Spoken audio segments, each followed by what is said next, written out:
Saya Stefani dengan NIM 63220070 akan menjelaskan tentang normalitas one-way ANOVA. Ada variabel X dan variabel Y. Pertama-tama kita masukkan dulu variabel X-nya, desimalnya bisa kita hilangkan saja atau kita nol. Untuk label kita bisa tulis itu merek karena sesuai dengan data yang sudah kita buat sebelumnya.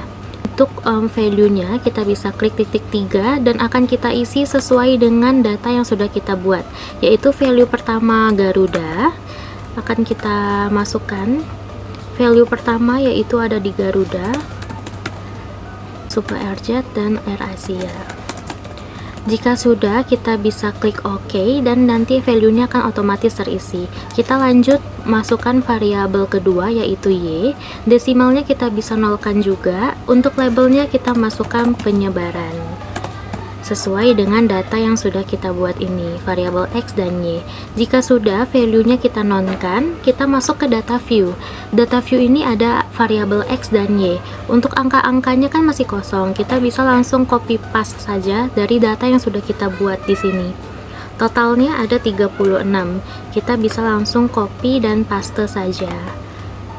Jika sudah, nanti angkanya akan otomatis terisi sampai 36. Langkah selanjutnya kita tinggal klik Analyze, pilihan Deskriptif Statistik, lalu klik Export. Untuk merek kita masukkan ke Factor List, untuk penyebarannya kita masukkan ke Dependent List. Jika sudah, kita klik Plot, dan normality-nya ini nanti tidak akan tercentang, jadi kita harus centang otomatis, lalu Continue, dan lalu OK. Dia akan keluar data-data statistiknya. Ini akan aku perlebar, kita tinggal perlu lihat di bagian bawahnya saja untuk yang test of normality-nya, karena apa yang akan kita cari yaitu di uji normalitasnya. Untuk signifikansinya, jika lebih dari 0,05 maka berdistribusi normal. Di sini kita bisa lihat hasil signifikansinya itu di atas 0,05, maka bisa kita simpulkan bahwa untuk keputusan uji normalitas data yang sudah kita buat ini berdistribusi normal. Saya Nurhalim Syediah dengan NIM 63220068 akan melanjutkan penjelasan tentang langkah-langkah uji one-way ANOVA. Setelah uji normalitas, kita akan uji deskriptif dan homogenitas serta uji one-way ANOVA-nya dengan cara klik Analyze, Compare Means and Proportions, klik one-way ANOVA. Pada merek dimasukkan ke bagian faktor, dan penyebaran dimasukkan ke bagian Dependent List. Setelah itu, klik Post Hoc, centang Bonferroni. Setelah itu Continue. Setelah itu klik Options, centang Deskriptif dan Homogeneity of Variance Test. Setelah itu klik Continue. Jika sudah, klik OK. Setelah itu akan muncul hasilnya seperti ini. Dapat dilihat pada deskriptif rata-rata penyebaran dari masing-masing kelompok. Rata-rata penyebaran Garuda ada 25,17, Batik ada 32,67, Lion ada 31, Citylink ada 21,50, Super Airjet ada 15, AirAsia ada 7,83. Dapat disimpulkan bahwa rata-rata penyebaran tertinggi ada pada pesawat Batik dengan rata-rata 32,67. Kemudian dari uji homogenitasnya dapat dilihat signifikannya sebesar 0,026, di mana lebih besar dari 0,05. Maka dapat disimpulkan bahwa varian ke-6 kelompok penyebaran pesawat yang kita bandingkan berikut adalah sama atau homogen, sehingga asumsi homogenitas dalam uji one-way ANOVA terpenuhi.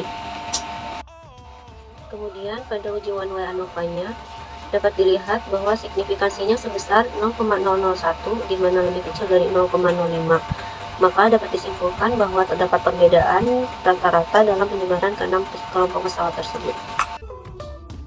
linear C dengan NIM 63220015. Di sini saya akan menjelaskan mengenai analisis uji two-way ANOVA dengan menggunakan SPSS, yang dimana studi kasusnya yaitu seorang peneliti ingin mengetahui apakah terdapat perbedaan dalam penyebaran yang dilakukan berdasarkan jenis pupuk dan merek pupuk pada persawahan. Kita masuk ke variable view, dan di variable view ini kita masukin di name-nya itu jenisnya. Untuk type-nya kita abaikan, width-nya kita abaikan, desimalnya kita nolin, lalu labelnya kita masukin jenis pupuk. Nah, untuk di values ini kita sudah menyiapkan datanya. Kita klik kanan. Nah, di sini ada kotak dialog. Yang pertama itu ada values. Untuk valuesnya kita masukin 1, dan labelnya itu jenis pupuknya yang pertama organik. Nah, lalu di add, yang kedua lalu oke. Nah, untuk yang kedua itu ada merek. Nah, di merek ini seperti jenis tadi, di tipenya kita abaikan, width-nya kita abaikan, desimalnya 0. Untuk labelnya kita masukin merek pupuk. Di nolnya kita masukin di data yang tadi kita siapkan, yaitu di merek ada yang pertama ada Mutiara, kedua Patani, dan ketiga itu Gandasil. Nah, kita masuk ke SPSS-nya, yaitu di sini kita klik kanan, lalu ke kotak dialog. Yang pertama itu tadi ada Mutiara, kita add, lalu oke. Nah, nanti yang kita add itu udah akan muncul seperti ini ya. Nah, di name yang ketiga itu ada penyebaran. Nah, numericnya kita abaikan seperti tadi, dan desimalnya kita nolin. Nah, kita di sini di labelnya kita masukin penyebaran. Nah, udah selesai. Lalu kita ke data view. Untuk data view ini kita sudah menyiapkan lagi ya, seperti tadi. Di sini ada jenis, merek, penyebaran. Nah, kita di sini kita copy dulu, lalu masukin ke SPSS. Di sini kita langsung paste seperti ini. Nah, nanti akan tampilan muncul seperti ini. Nama saya Diana Dewi dengan NIM 63220051.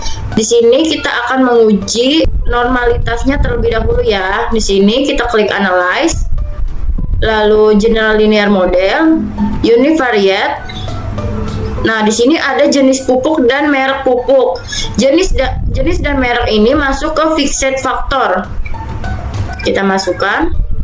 Lalu penyebarannya ini kita masukkan ke dependent variable. Setelah kita masukkan, kita klik save. Lalu di sini ada standardized, kita klik.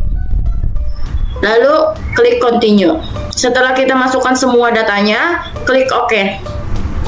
Nah, di sini ada variabel baru. Setelah semua variabelnya sudah masuk, kita baru bisa menguji apakah berdistribusi normal atau tidak. Di sini klik analyze, lalu descriptive statistik, lalu explore. Di sini ada standardized, kita masukkan ke dependent list, lalu plot, normality, continue, lalu klik OK. Di sini hasil nilai signifikannya adalah 0,35, yang artinya itu lebih besar dari 0,05, maka nilai residual standar berdistribusi normal. Maka dari itu kita bisa menguji two-way ANOVA. Klik analyze, lalu general linear model, univariate, klik post hoc. Nah, di sini jenis dan merek kita masukkan. Lalu kita klik Boveroni. Continue.